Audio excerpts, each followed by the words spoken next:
Hey, good morning out there, everybody. This is Woof, woof, woof, woof. Woof, woof, woof, woof, woof, woof, woof, woof. 9 o'clock on Thursday mornings, 9 o'clock on Tuesday mornings, This is KZ4 Bravo testing. and 6:30 p.m. Testing 1, on 2, 3, 4. God.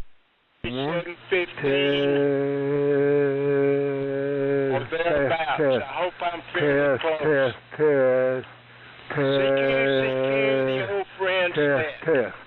KZ4B clear. meets 3 times a week on AM, using AM mode only.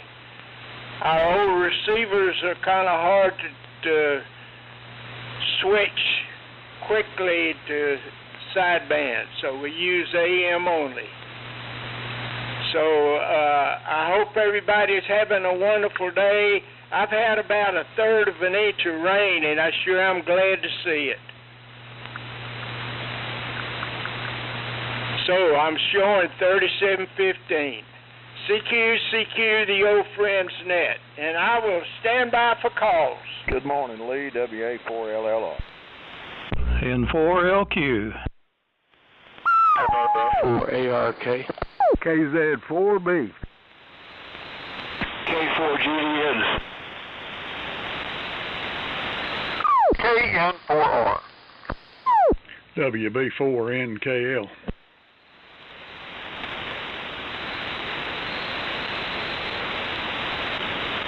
K4JAL. W4MEC. N4OZI. W4VRO.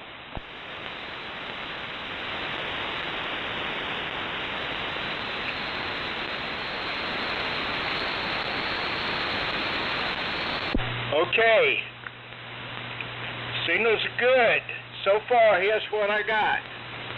LLR, and this is the sequence. LLR to LQ to ARK to Bravo to GDN to R to NKL to JAL to MEC to OZI and VRO.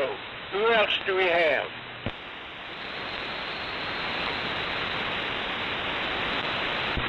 Don't hear anybody else. Well, Dave, I'm copying you this morning. I guess you're still on your low power, but you're sounding okay for the moment. So, start us off. One more time down the sequence. LLR to LR to ARK to KZ4 Bravo to GDN to R to NKL to JAL to MEC to OZI and VRO. So WA4LLR in the group, K4VWD. K4VWD in the group, WA4LLR. Good morning, Lee.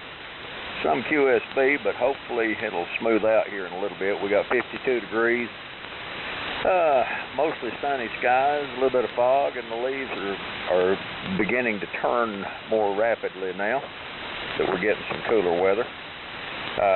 Good to be on board with everybody this morning, and so far copying everybody. So, Steve, down to you, N4LQ, WA4LLR. WA4LLR, N4LQ, and good morning to everybody on the Old Friends Net. Here in Shelby, it is 58 degrees, and it's been raining all morning, very lightly, and we've got maybe 1/8 of an inch or so of rain. It's been very gentle, but that's what we needed. Just something to get the grass seeds wet so we can get some sprouts out there. So, go ahead there, buddy. WB4ARK, N4LQ. N4LQ, WB4ARK. Okay, Steve. Here, everybody's got a good signal this morning. We had .27 inches of rain overnight. and it's still drizzling a little bit now. Of course, it's heavily overcast, and so that's it as far as the weather's concerned. Band conditions are really good today, seems like, so far. So, over to KZ4B, WB4 ARK. Okay, WB4ARK in the group, KZ4B. Fine business, buddy. Well, it's a good thing it rained here a little bit last night, because yesterday my lake water pump died. And so the grass needs it, and that's wonderful. George, I can hear you. So conditions are quite excellent this morning, and usually I can't copy you, but you were booming in when you checked into the net. So over to you, K4GDN in the group, KZ4B, over. KZ4B in the groups, K4GDN. And I'm copying everybody fairly well here this morning in Myrtle Beach. It's overcast or raining, and it's been raining overnight. And it's apparently fairly wet out there. Coming out to the shack this morning, the yard was pretty wet. And we're running the Viking 2 this morning, receiving on the HRO 50T1. And like I said, everybody's coming in fairly well here. And I wonder if anybody's had any experience with the BMW 5100B. I'm going to get the one that Charlie had referenced a couple of weeks back, probably around the first week in November. And it looks like it's kind of a unique transmitter from the standpoint of the design considerations and the manufacturing and assembly they use. So I was curious, anybody had any experience with that, you might make a comment. Other than that, I'm going to pass it on to Brian. KN4R to group K4GDN. K4GDN and the old friends. This is Brian, KN4R, returning. As you can guess, I'm on the GRC9 here and driving a little amplifier here. So copying everybody just fine. And it's 59 degrees, and we got just enough rain to wet the driveway, but it's better than nothing, and it's supposed to stop here about 1 o'clock, or 11 o'clock, I think. So, and it's you know, I wouldn't even say it's drizzling right now, but maybe we'll get a little bit more. So, but copying everybody okay, and I don't know anything about 5100, George, even though I used to have one years ago. So, over to you, Cliff, WB4NKL in the group, KN4R. KN4R, it's WB4NKL. Okay, Brian, 55 degrees here, and maybe a trace of rain. You could look like the driveway might have been a little damp, but hadn't had any measurable rain in a while. Looks like the next chance is Sunday, and it's supposed to turn a lot cooler. I think a high Sunday's supposed to be in the low 50s. And let's see, a 5100B, got one over here, George. It's been a while since I've had it on the air, but they're kind of easy to work on. They're that modular design. You can pull the modulator out and you know, pull out the modules. And I don't remember doing anything to this one except the usual capacitors. And seems to work quite well. Like I say, it's been a while since I've had it on the air, though. Running the DX100B Heath kit here today, and I guess it's sort of equivalent to that 5100. It's 6146s, and I think I was trying to remember what the module. I think the 5100's got 6146s in the modulator also. It's been a while since I've looked at it. Send it on around. Go ahead. Jimmy, K4JAL, WB4NKL. WB4NKL, K4JAL. Yeah, Cliff, that thing sounds good. The modulator is great. I'm running the 32V2 this morning, having a good time. Band's good. Over to you, Charlie, W4MEC, K4JAL.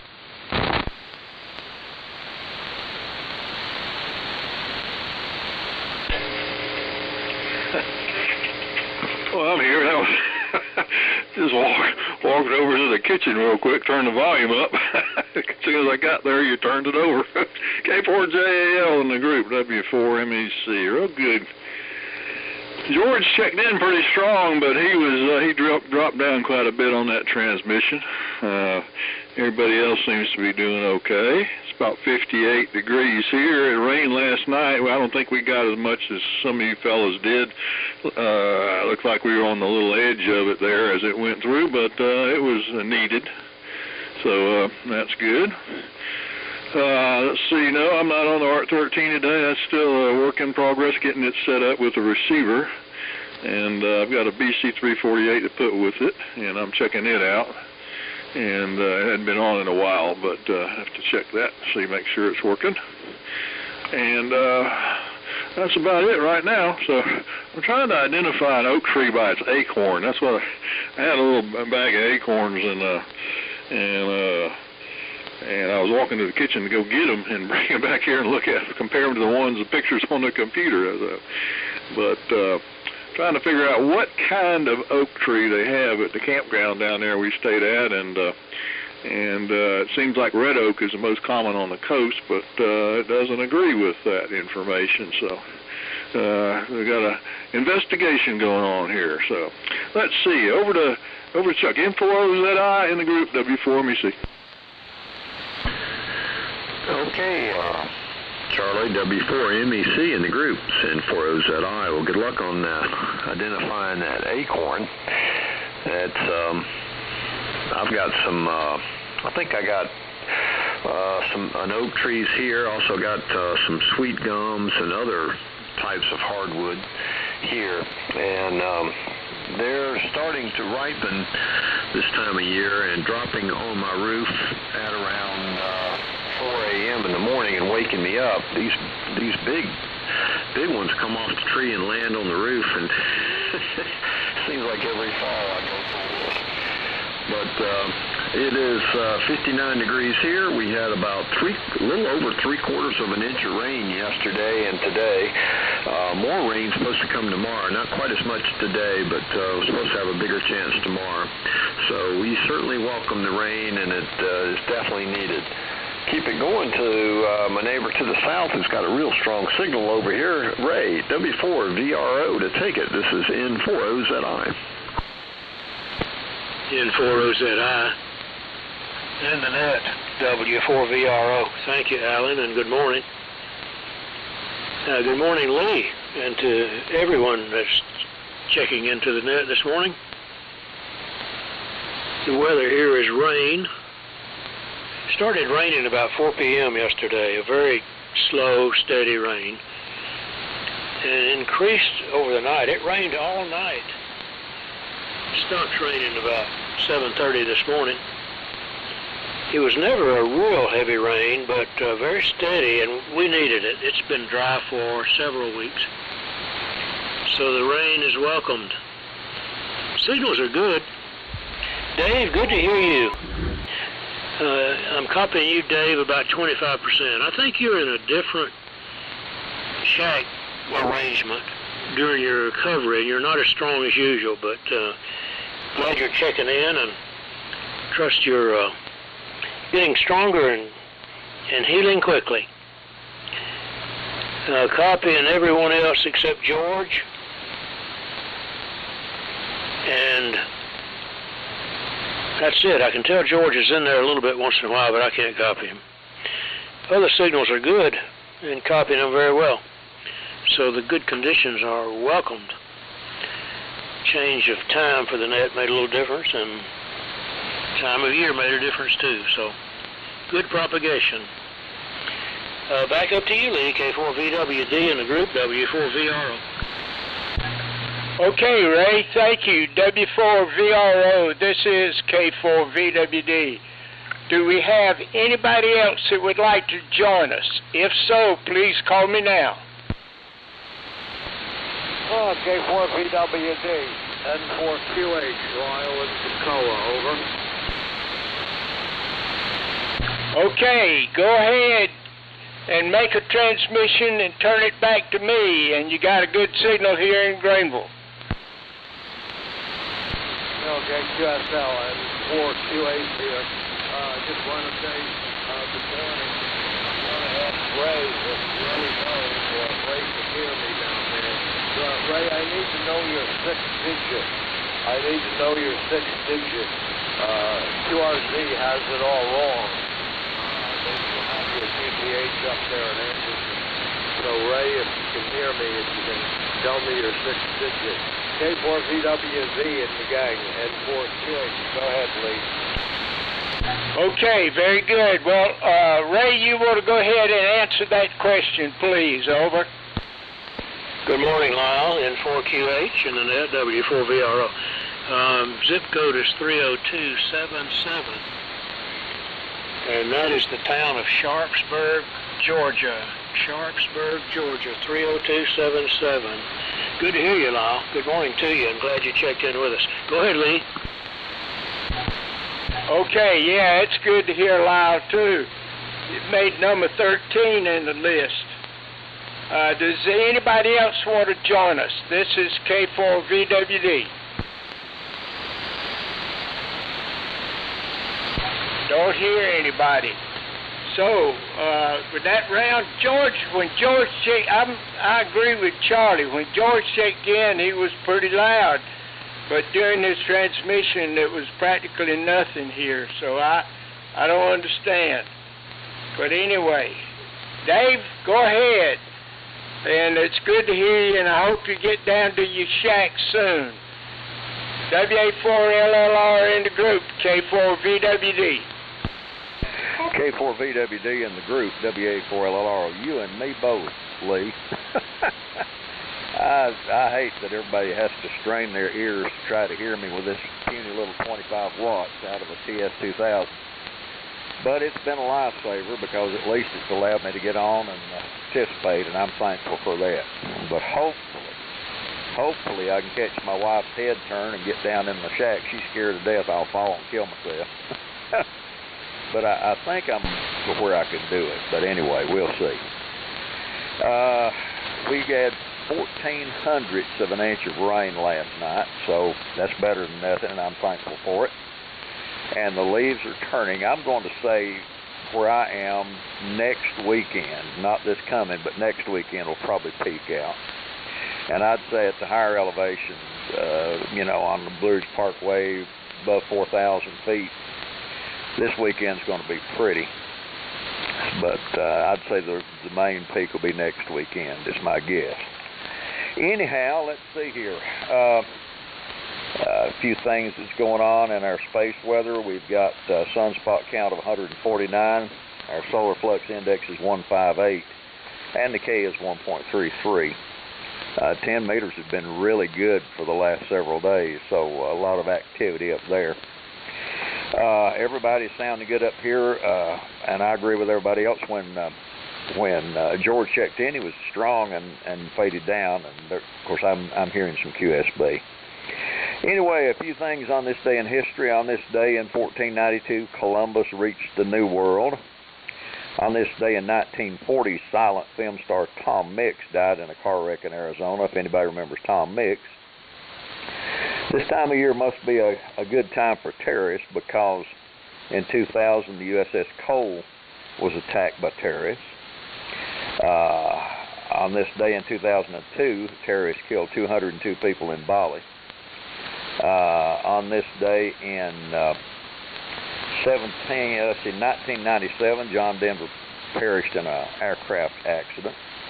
On this day in 2007, Al Gore won the Nobel Prize for his film called An Inconvenient Truth, and his work on man-made climate change, quote unquote.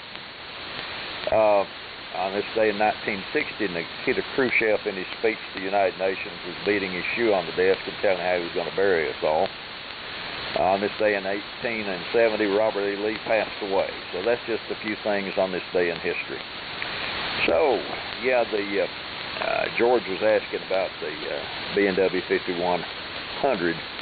And, yeah, Charlie, they loved 6146s. They used them for about everything in that rig. But they're a great radio. They work well, and I got some super sounding audio. Wish I'd never sold mine. Of course, that's a familiar tune to all of them. Steve, here it comes, N4LQ, WA4LLR.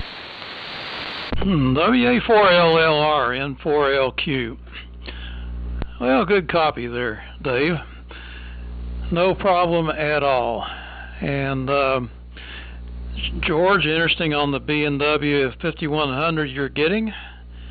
I think you're getting one from, I think you said Charlie, I'm not sure, but anyway, I've always admired that rig. I think the B looks better than the original because of where they put the meter on the original one. It's kind of in a funny place, but they straightened that out. And I've looked inside them. It looks like it's sort of in modules, but I've never owned one, and I'm sure it's a good sounding rig. And like Dave said, it's got plenty of 6146s in it. But you're sounding good on the Viking 2 here, no problem at all. And let's see, Charlie on the acorns. I was on my walk. We've got a lot of oak trees, and I step on those things a lot out in the street. And I've been using a walking stick. I got used to using the walking stick, so I use it all the time now. And one of my pastimes is that while I'm walking, I take my walking stick and smash acorns to see if I can hit them. At first I wasn't able to do it, but now, boy, I can just whack them really good. And I got to thinking, I wonder if we can eat those things. So I looked it up on the internet. Just about fell when I did it, but it said, no, they're poison. Don't eat those things.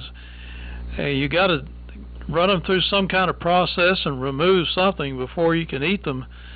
And they said even cattle and other animals would be very sick if they ate those things.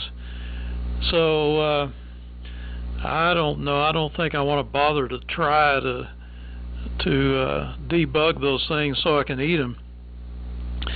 But squirrels seem to, I guess at least they bury them. I guess they eat them. I've seen them work them over.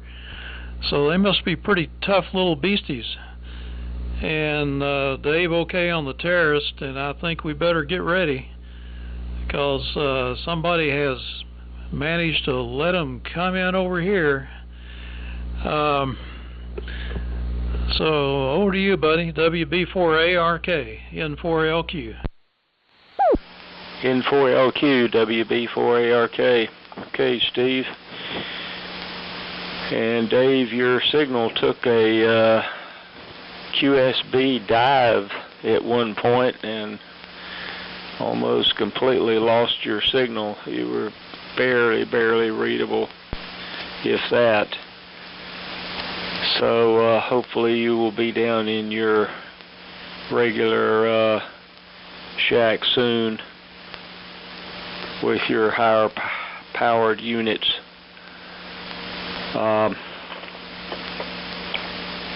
I don't have much else to go over right now.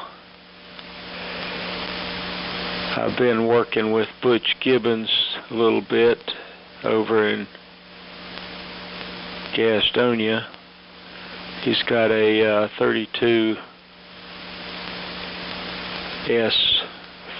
that he's working on, and came from Norm. And he's got a fuse blowing problem, so hopefully he'll get that solved soon. So I think that's about it for right now. I don't see anything else on my list here. So we'll turn it over to John, KZ4B, WB4ARK. Okay, fine. WB4ARK in the group. This is KZ4B. Very good, buddy. You're booming in here. Steve and Brian, at the Rock Hill Hamfest, I managed to pick up a new, never used 80 through 10 meter in-fed antenna by myantennas.com. It's a MEF-330-2K plus. And I wonder if you guys are familiar with that. And I guess this would be the first in-fed. I bought the parts that Steve recommended, but I hadn't put them together. So when I saw this, I jumped on it because I got it for a real good price. Let me know, is that a good version? It's got 3 cores, and like I say, it's brand new, never used. Shifting gears, my dream receiver when I was a novice, I never got it, was an SX99. And at the Salisbury Ham Fest about 5 or 6 years ago, I bought one that was physically mint. And I finally got around to adding a internal fuse so to preserve the power transformer in case the filter capacitor crapped out. And it works nicely, but it has an intermittent problem, and I hadn't been able to figure it out. It's never been recapped. It's all original. And the symptom, it's sitting there working perfectly, and then it fades out almost like a tube filament becomes de-energized, and then it'll fade back in like it's re-energized. All the tubes are metal except for the audio output, and that's not it.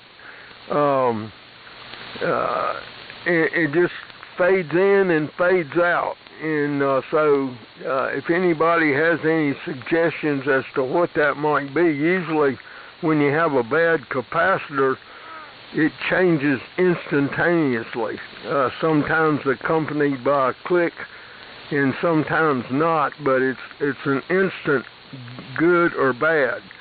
And this fades in and fades out.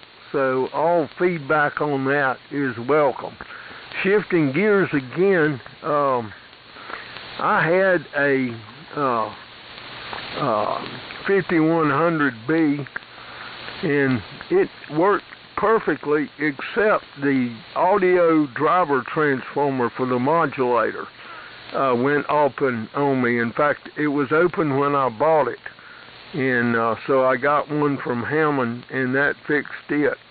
But that was the only issue that I ever had. Good looking transmitter. I had the early one with the weird meter, I guess the original, and I agree, I think the later square meter looked a lot better. So I think I've ratcheted on enough. It goes to George, and hopefully I can hear you, George. You were coming in earlier. K4 GDN in the group, KZ4B, over.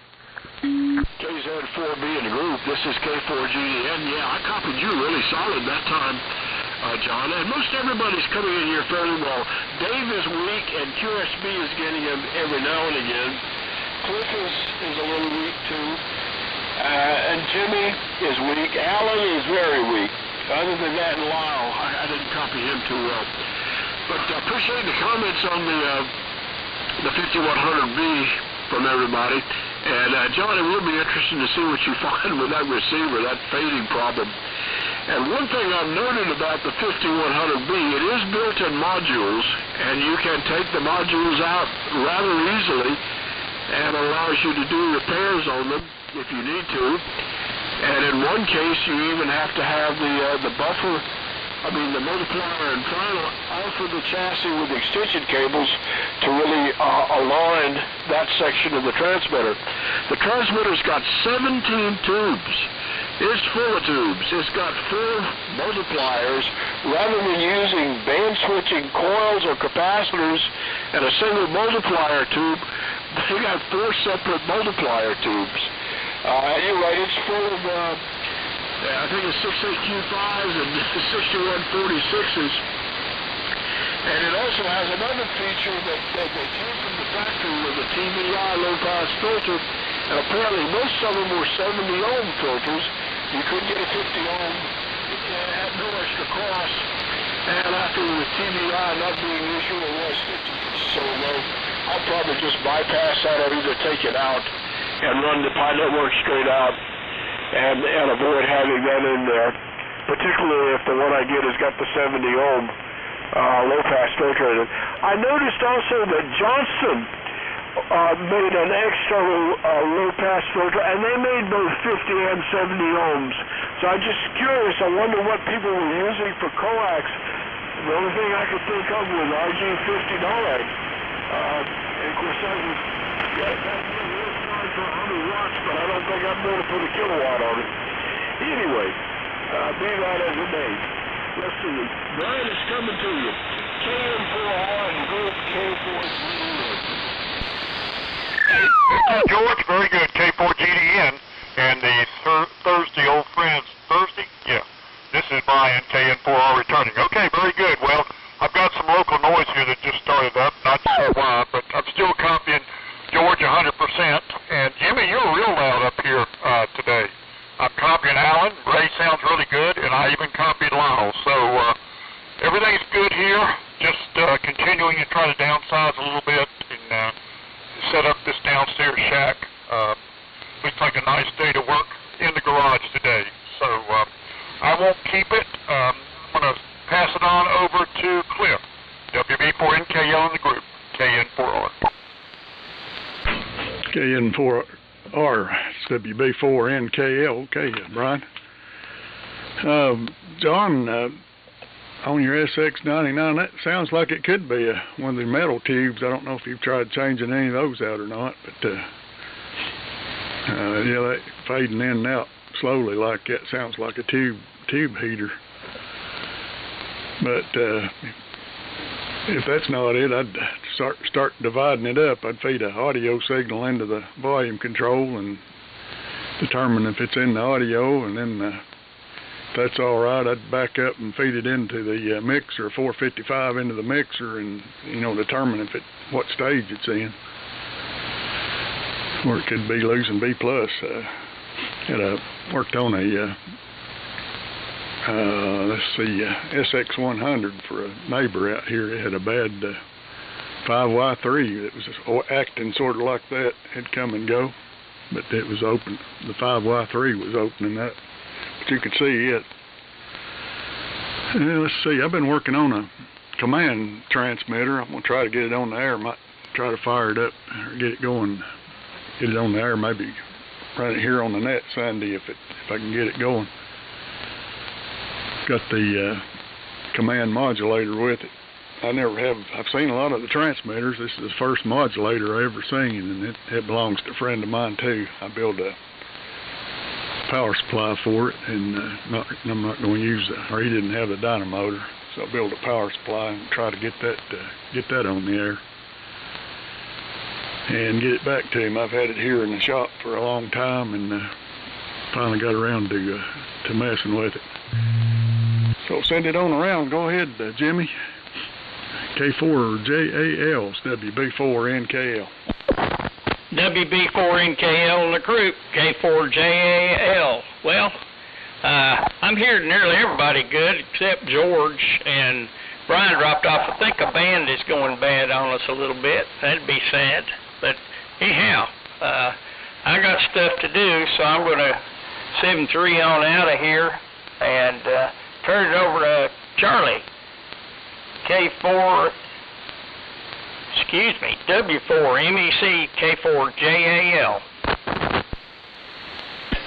Yeah, K4JAL in the group, W4MEC. I'm here at the controls this time. Let's see. My antenna actually got wet and changed tuning a little bit. No, the 5100B belongs to a friend of Tom, WA4FJQ, and I had posted that on the website there with some pictures. and I think George is going to meet him halfway somewhere between Myrtle and Tom's house over there on the coast. So I'm glad that worked out. I've got a friend with a 30L1. It's completely redone, works fine. It has 811s in it, not 572Bs. And it's a nice looking amplifier, and he's asking $500 for it. It's down in Warner Robins, and he comes up here occasionally, and when he does, actually he has some stuff to bring me to work on, so he said the next time he comes up, if someone wants to buy it, he will bring it, and I can deliver it to the old friend's lunch. So keep that in mind if you're looking for a nice clean 30L1 that does not need to be recapped or anything. I was experimenting. I learned why I'm never going to buy a lottery ticket again, and it has to do with path lighting, LED path lighting. And I was changing some. My son put in this network of lights here a couple of Christmases ago as a present for my wife. And I was changing them around a little bit, and I bought some extra path lights. You know, these are these 12-volt LED lights you can plug in, and a lot of them are solar now, but they go out around 1 in the morning. But anyway, so I was rearranging them, and I put these path lights on the side of the house. It's always dark, and I'm always tripping on the flagstone, and 4 of them. And the new lights I put in said AC/DC, so they must have a like a bridge rectifier in them, which makes no difference how you hook it to the line. So I took these 4 and just randomly hooked them to the line, and last night when wife and I got home, I looked, and only 1 of them was lit. So of those 4 lamps, I had a 50-50 chance of hooking it up correctly, and out of the 4, I only got 1 right. So I had to go back and turn 3 of them around on the connection around on the cable so that they would light up. So, and there was, it's catch as catch can. There's absolutely 0 indication of which way to put the thing when you clip it to the cable. So, anyway. So that's a good indicator that my ability to win in a chance situation is pretty darn low. But all that leads to I had about 40 feet of that number 16 gauge heavy black 12-volt line. And just for giggles and grins, I terminated one end with a 51 ohm resistor and stretched it out straight, and then went to the other end, put my MFJ on it, and found it interesting that it gave me a perfect match based on its length at about 7.5 megacycles, and also at the multiples of that, and all the way up into the VHF band. I would get some very low SWR. So I know they used to use AC zip cord as a feed line, but anybody that wants to do that cable is relatively inexpensive compared to others, and it seems to be solid stranded copper in there. So I mean, solid, 100% copper stranded wire. So if anybody wanted to play around with zip cord feed lines, that's an inexpensive way to do it. So let's see. N4OZI in the group W4MEC. Okay, Charlie, W4MEC, this N4OZI. Yeah, you don't want to play the lottery if you've only got 1 out of 4 with a 50-50 chance. That's kind of amazing. The landscape lighting here is AC. It's about 12-volt AC, and it does fairly well if you get a good stuff with good connectors. Some of these landscape lights have terrible connections. I was like, whoever thought this up was not having a good day, because it's the only ones I've seen is Hunter, I think, is the brand. I can't remember. But they have a good connection, but some of these other landscape lighting connections are terrible, just awful. And then the wiring on them, you can't solder them for some reason. It's got some kind of coating on it or something. Anyway, I'll get off that. Good to hear everybody, but the band is going out down here, so we are starting to lose it, so I'll make this my last one. Lee, appreciate you calling it, and it's great to hear you guys in there. So I'll listen around a little bit longer, but go ahead and mark me out. So over to you, Ray. You're booming in. W4VRO to take it, N4OZI. N4OZI, in the net, W4VRO. Very good, Alan. Well, you're booming in as always. You're always the strongest signal, Alan, when you check in. I guess not much distance between us. But you're right, the band is fading quickly. So glad you checked in, 73 to you.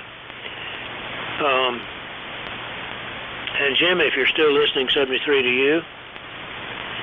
Charlie, if you ever think your luck has changed, buy 4 more of those lights and try again. And luck must be changeable, so don't get a fixation on that. You could have very good luck any time today. Just count on that. I did miss all of George's transmission that time, and even Cliff faded out completely. So I'll keep it short. Lyle, I hope that's information you needed. If you need something else, let me know.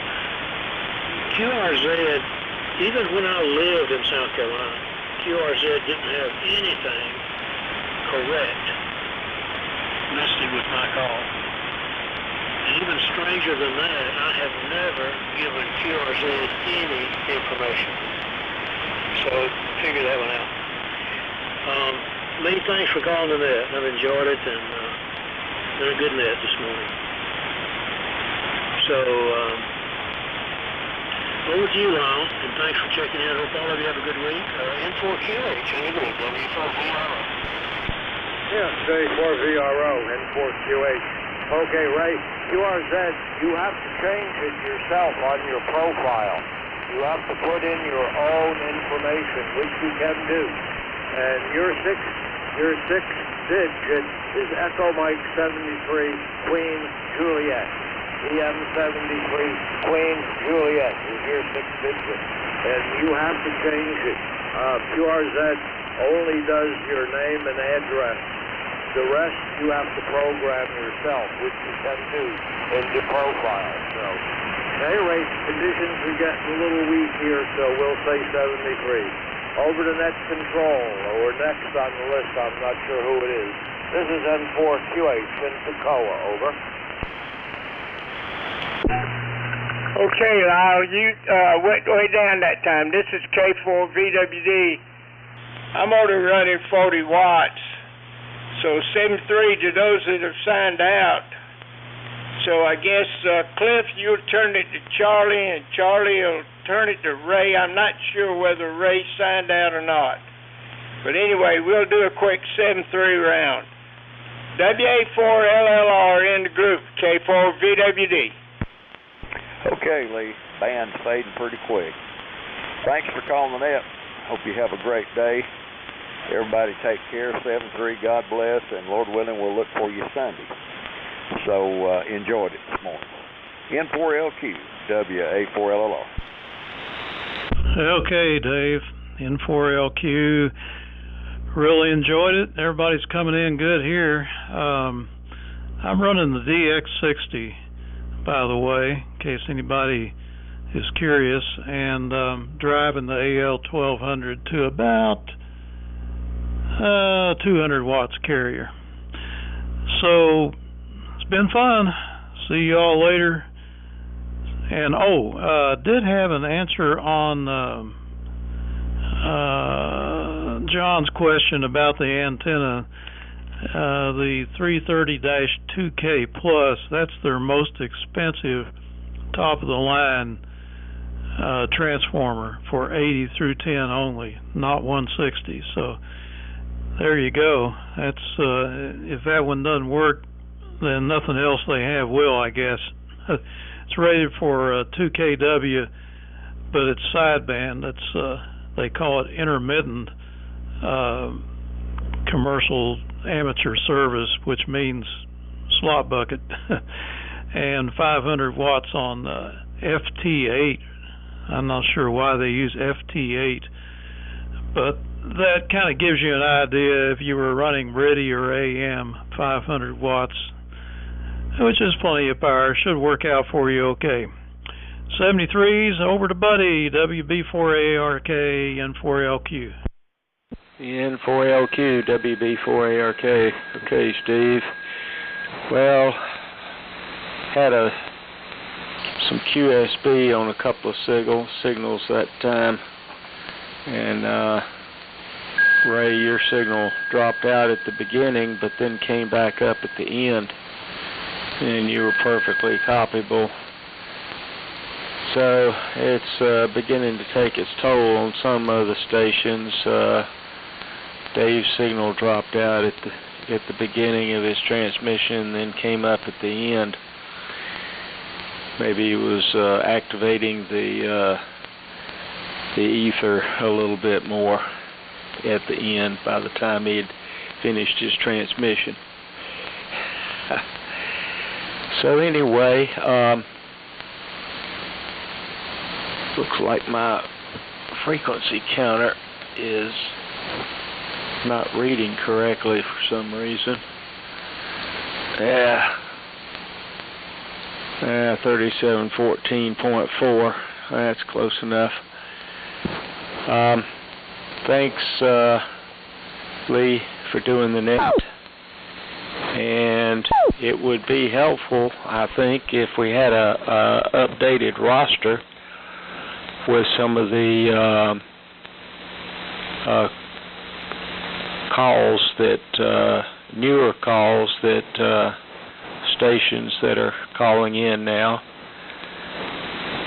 So that might be helpful in the future.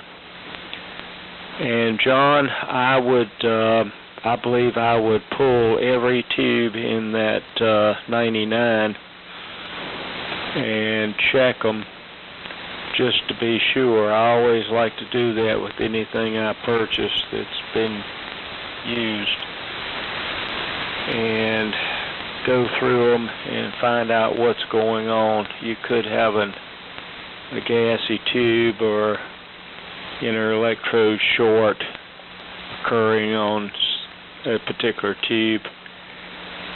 So that might be a worthwhile project to conduct on that receiver.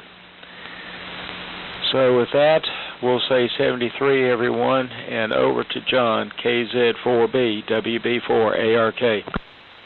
Okay, WB4ARK in the group. This is KZ4B. Very good there, buddy. Thanks for the comment. I had signed out, but that's okay. I was listening anyway. And also, thank you, Steve, for commenting on the half-wave in-fed long wire. Yeah, I thought that was a pretty good catch, and I need to try that, because I've tried about every other antenna, and you guys really sound good with your long wire, and for whatever that's worth. I've got everything set up on the T150. It's ready to go. I've got the RF sense TR switch and all the interconnect wiring and everything, but I need to or I have plenty of receivers, but I need to assign a receiver to go with it so I can have a rig to get on AM. And I'll use the T150 with one of my AL1500s, and it should have plenty of punch. So the only question mark is what do I use on the receiver end? And I really like to use the SX99, and I have checked all the tubes and they all check good. And it's strange. I haven't had a radio that comes slowly up to function and then dies out slowly. Usually, like I say, it's a click or at least an instantaneous change when you have a bad capacitor. So, you know, what else could it be? I don't think a capacitor would do that. And although it hasn't been recapped, and it has some original black beauties, which are ugly in that they don't last very well. But this thing had zero use. It spent its life just sitting there, because it's absolutely a gorgeous 99. And I've never seen, you know, you see them occasionally, but you'd think like a DX40 there'd be more SX99s out there than they are, because back when I was a novice and beginning general, a lot of people had them. And a great little entry-level receiver, to say the least. Well, listen, I'm going to say 73's conditions were fairly decent this morning. They could have been better, but I could hear George, and that's a treat. By the way, George, my son and his wife and kids have moved to Myrtle Beach. So one of these days, I'm going to have to get your address, and if I get down there to visit my son, maybe we can have an eyeball. They have a condo in Surfside, but it stays rented most of the time, although not so much in the winter. But they lived in Cornelius, which is just next door, so they were very convenient until now, and it's a good 4-hour plus drive. So 73's all around, and everybody have a great week, and hope to get on Sunday, Lord willing, and the conditions are right. Let's see, it goes to George. So George, if you can hear me, I heard you on the last transmission, not super strong, but Q5. K4GDN in the group KZ4B clear but listening. 4 Alpha United Victor. Was there somebody in there? There is a breaker. Come again, breaker. Yeah, it's Dale, Whiskey 4 Alpha United Victor, W4AUV. It's Whiskey 4 Alpha United Victor. I can hear him. KZ4B clear. I think he said he's just listening. This is K4VWD. I'm not copying the breaking station, so if you don't mind, go ahead, Charlie. I think you're next since Jimmy signed out. Let me see. No, it's Brian. Goes to Brian. KN4R, K4VWD. This is K4GDN. He was breaking on me, I think. Let me see if there's anybody in there. No, go ahead. I'll let my friend just want to say hello to Steve and the rest of the Go ahead, Brian. I am Myrtle Beach. If you're not in an incorporated area, you get a Myrtle Beach across down here regardless. And yeah, I'd be interested in having an eyeball with you sometime. And be interested to hear what goes on with that receiver as well. The band does seem to be changing. QSB's getting in there. Yeah, so I'm going to say 73. And Lee, thanks for calling the net. Really appreciate it. And look forward to seeing everybody. Maybe Sunday night, I'm not sure, but certainly by next Tuesday. And appreciate all the comments on the 5100B. It is a rather complicated looking thing. It's got, like I say, 17 tubes, and it's got 4 modules that bolt onto a main chassis, so it's got quite a wiring harness and a very busy schematic too. Anyway, that's all fine and good. I think it'll be an interesting project. So with this, I'm going to say 73 and God bless, and turn it on to Brian if you're still there. Otherwise, maybe Lee will have to straighten it out. So KN4R in the group, K4G. I guess there's somebody in there talking. I can't hear anybody. And the Thursday Old Friends, it's Brian, KN4R returning. Okay, still copying everybody okay here. And I have enjoyed it. So I'll just go ahead and say 73s. I hope everybody has a great rest of the week and weekend, and move some projects forward. So, Cliff, I'm not sure if you're still in there or not, but WB4NKL in the group, KN4R, 73s. KN4R, WB4NKL. That's 73s there, everybody. Well, George had a little trouble copying him the last couple of go-arounds, but everybody else was coming in pretty good here. Thanks for calling it, Lee, and we'll try to catch everybody Sunday. 73s. Go ahead, Charlie. W4MEC, WB4NKL. Okay, Cliff. W4NKL in the group, W4MEC. Quick note on the modulator for the ARC-5 for the command set there. I've got a couple, and there are caps in there that do go bad. You might want to check those. Maybe you rebuilt it, but the main thing is check the grease on the dynamotor if you're running the dynamotor, because if it's the original, it's probably pretty dried up, and I clean them out okay. On the armature, you know, you can take them apart and pull the armature out, and the bearings are still on there. You got to have a puller to take them off.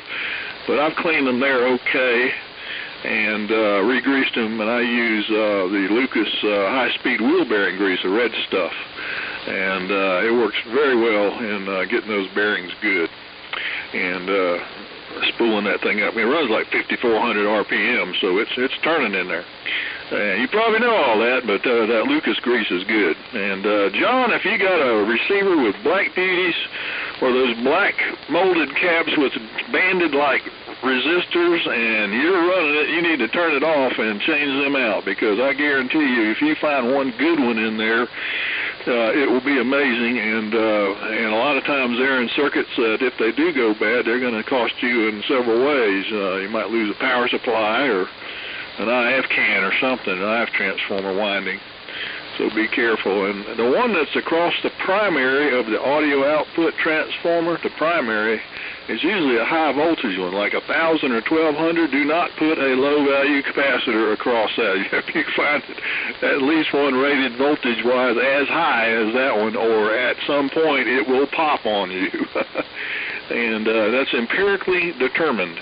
And I guess it's more or less working. I was thinking, I've run across like Buddy said, first thing I do with a piece of gear I know nothing about is check the tubes, and a lot of times you will find that somebody's been in there tinkering around and they pulled all the tubes and put them back in wrong. So make sure they're plugged in the right spot, you know.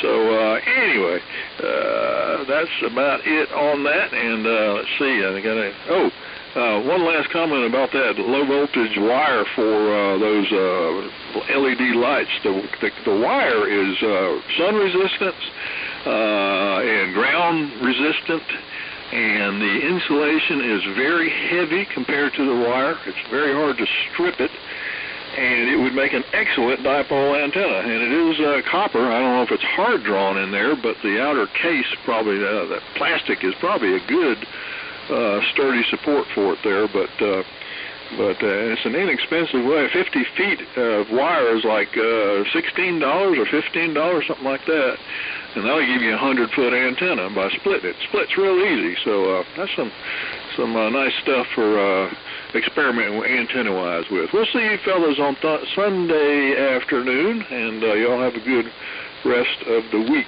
And it goes to, I believe, Ray, and like someone mentioned, all that data on the QRZ, if you don't modify it, it comes off of the FCC information. So if it's wrong, so FCC's got something wrong. So let's see, W4VRO in the group, W4MEC.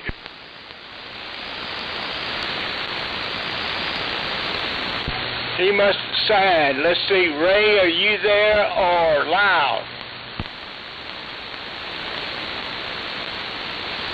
I don't hear either one, so I guess you're tail end Charlie, Charlie. So with that, I'm going to say 7-3, God bless. We'll shut down the net I'm slightly high in frequency, just barely. So, good afternoon, everybody. Look forward to talking to you on Sunday. So, 7-3, God bless. This is K4VWD now closing the Old Friends Net. So long. N4LQ. N4LQ. Here is W4AUV. W4AUV. N4LQ. You're coming in real good. About 10 over 9 here, Dale. Go ahead. Yeah, I was just, I found you on YouTube, but I wasn't hearing most of the guys. You must be more centrally located with them or something. I don't know what, but okay, you're booming in here on this end, Steve. Go ahead.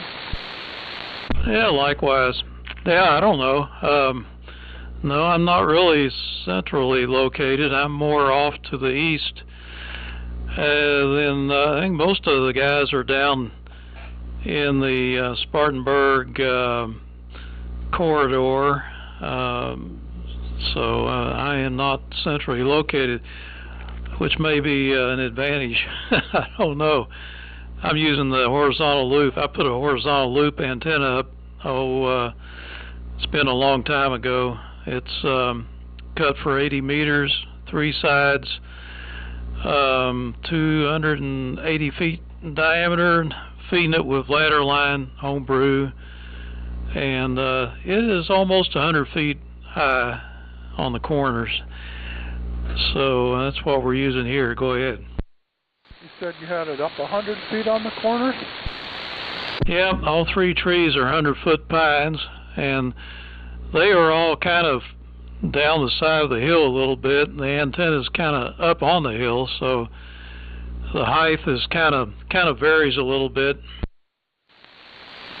My goodness, that's some pretty good elevation. Well, good. I just kind of stumbled across you guys this morning, and I saw your YouTube feed was live, so I'm like, oh my gosh, let me get something fired up. I'm just running the 590, driving that 10 tech amp to about a 300-watt carrier. Over. Yeah, well, you sound okay. I'm using a DX60 the one that I put the VFO in. You've probably seen it, and driving the AL1200. And for some reason, it's only about, let me see here what it's showing. Hang on a second. I don't know why it's so low. It's usually higher than this.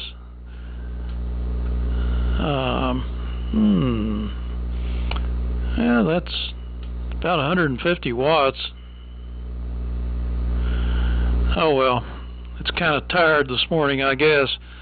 A while ago it was up to about 300 watts, so it's kind of weird. Anyway, D104 mic and all that stuff. So how's you and the XYL and the dogs doing? Oh, we're doing good. We were up at 5 o'clock this morning. I put her on a plane to head out to Iowa to go visit her brother and her other daughter. So her brother, her other daughter, and her sister. So she'll be she's in the air right now, and she should be coming back Tuesday night sometime. Oh, okay. Now, how's her sister doing? I think she's the one that had all the trouble, wasn't it? One did, but the one had the cancer. She came through it okay, so she'll be seeing actually 2 sisters up there. One's kind of they're at odds with each other. Hopefully that can get corrected, but then the other one that had the medical problem, she's fine. Yeah, okay. Yeah, one of these days I'll tell you about our daughter's up in Wake Forest, just north of you, and she's had some problems too, but it's kind of weird. I'll tell you about it one of these days. But anyhow, yeah, you're doing fine. You still got your, what is that antenna? Inverted U or something? I forgot, but I think it's like a dipole that's drooping down on both ends. Yeah, that's correct. Clear my throat here. It's up about 60 feet at the middle, fed with homebrew wide space line. But the ends, the vertical ends, are made out of 450 ohm ladder line, and it's linear loaded. One side's connected up at the top of the antenna on the edge, and it's shorted at the bottom. So I've got some linear loading here. Go ahead. Oh yeah, I remember now. I did a model on that. I think I sent you a copy of it, didn't I? Yes, you did. Okay. Very interesting. Well, I'm supposed to give a talk tonight to the Ham Club on wire antennas. That's my assignment. And I'm like, that is quite a topic. I dug up my 1937 ARRL antenna book, and it's about a 1/4 inch thick and small, and then the 1938 model is about twice that thick, and then the 1999 antenna handbook is about 2 inches thick and weighs about 5 pounds. So, and the theory part is all the same. Nothing's changed. Well, it better not. Yeah, just a lot of hooey. But I really devoured that old 1937 one. I got that when I was a kid. Somebody gave it to me. It's missing the front and back, and it's all raggedy looking. I need to tape it up before I take it with me tonight and just demonstrate the I guess you'd call it progress. W4AUV and 4LQ. And 4LQ W4AUV, broadcasting from deep behind enemy lines in liberal Raleigh, North Carolina. Okay, very good. Steve, well, you're still coming through good. There's some kind of weird kind of noise on the frequency, but it's not too bad.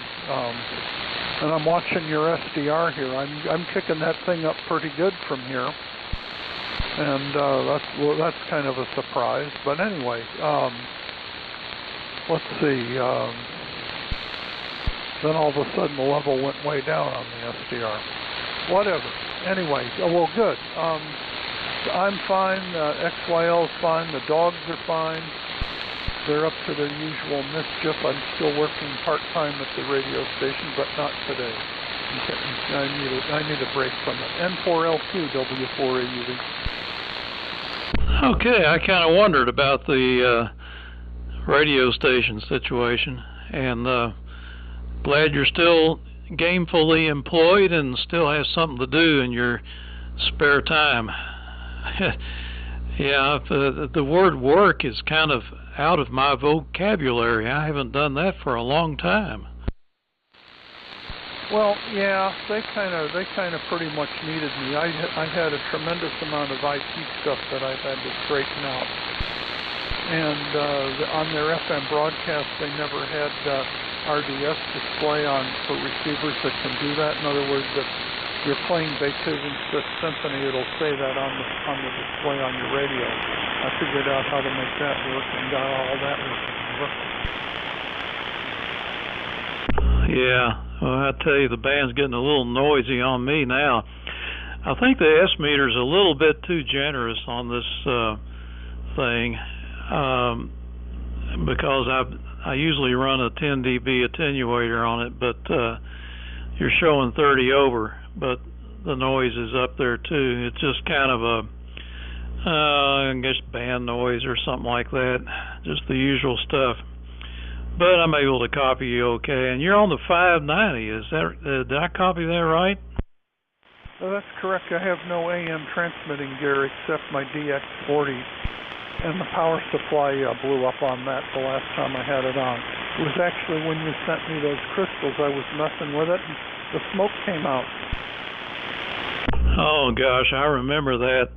Hey, I got a DX40. I was on 160 it's been about 6 months ago, and some guy broke in. He said, "Hey, do you want a DX40?" And he's way up in Virginia or something. And I said, "Well, not too much, but what do you got in mind?" He said, "Well, I'll send it to you." And I said, "Well, I'll pay your shipping." "No, I'll just send it to you. I don't need it." So he sent it to me, and I went through it, put in a few new capacitors and parts, and I've had it on the air here on the 75, and everybody says it sounds great. So that's pretty easy to fix. Maybe you ought to put that on the AM. I think I should. I just haven't had the time to get it apart and look at it. Yeah, I think you just motivated me to get it out of the closet. Gosh, if I can't fix the power supply in the DX40, what's the matter with me, Oliver? Yeah, so you're driving the amplifier, right? How much carrier power? Just about 300 watts with it. Occasionally, it's on voice peaks. It peaks up to 500 watts. It peaks up to 500 watts. Huh. Well, I guess that's average power and not PEP then. Yeah, average on the meter, that's right. Yeah. So it'd be like 4 times that PEP. All right. Let's see here. I'm trying to figure out why. Hang on a second.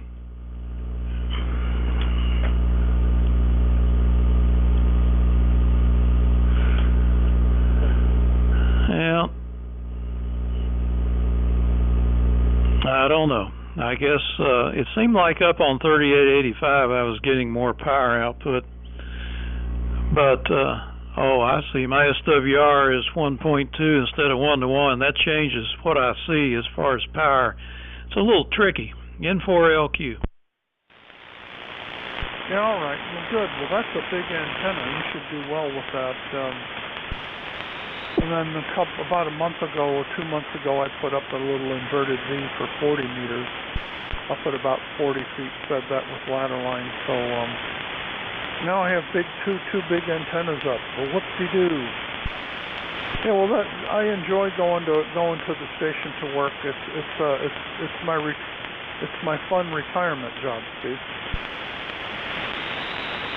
Yeah, really. It's too bad it's not AM. That would be even more fun, wouldn't it? Easier to tune the transmitter. We have 2 running in parallel with each other that are phased with 4 CX 15,000 tubes on it. They run at 10,000 volts on the plate. Yeah, okay. 2 different frequencies at once, right? No. Both the same frequency, but we have them phased so the powers combine. Over. Oh, okay. Some kind of splitter then? Yeah, splitter and phaser, a circulator. Oh, okay. I'm not too familiar with that. I've seen a lot of phasers for antennas, where you got 2 or 3 antennas. So, does that compensate for the variations in the tube characteristics? Well, it's supposed to, and whenever there is some that it's not exactly matched phase-wise, the difference goes into a dump load to keep it balanced. Oh, okay. What's the dummy load? How much power can it take?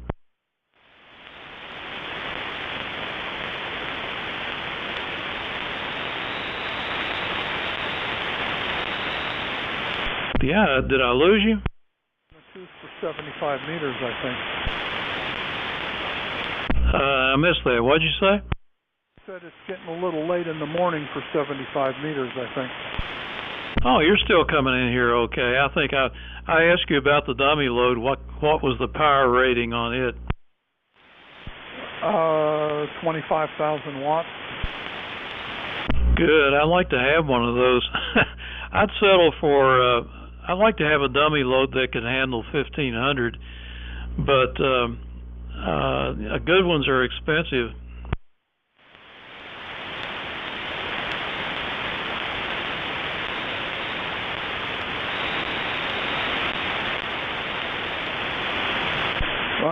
not hearing you too well anymore, Steve. Are you hearing me? Oh yeah, you're coming through okay, no problem. It seems like you pop in and pop out. I don't know if that's the band conditions or something on your end. Well, I don't know. I'm watching my power output, and it's seems to be hanging in there okay. So I'm not sure what the problem is. Maybe it's just the band conditions. Well, okay, well, good. So what time does this net start on? It's on Thursday morning? Yeah, Tuesday morning at 9 o'clock in the morning, and Thursday at 9 o'clock. The best time for you would be Sundays at 6:30 p.m. I didn't copy that, Steve. Yeah, I said the best time for you would be on Sunday at 6:30 p.m. Same frequency? That is correct, 3715. All right. Maybe I'll see you on Sunday at 6:30 p.m. on this frequency. All right, well, we'd be glad to have you anytime. I'll go ahead and let you go since the conditions are getting a little weaker. So thanks for checking in, 73, and we'll talk to you later. All right, N4LQ, good to hear you. W4AUV. All right, take it easy. N4LQ clear.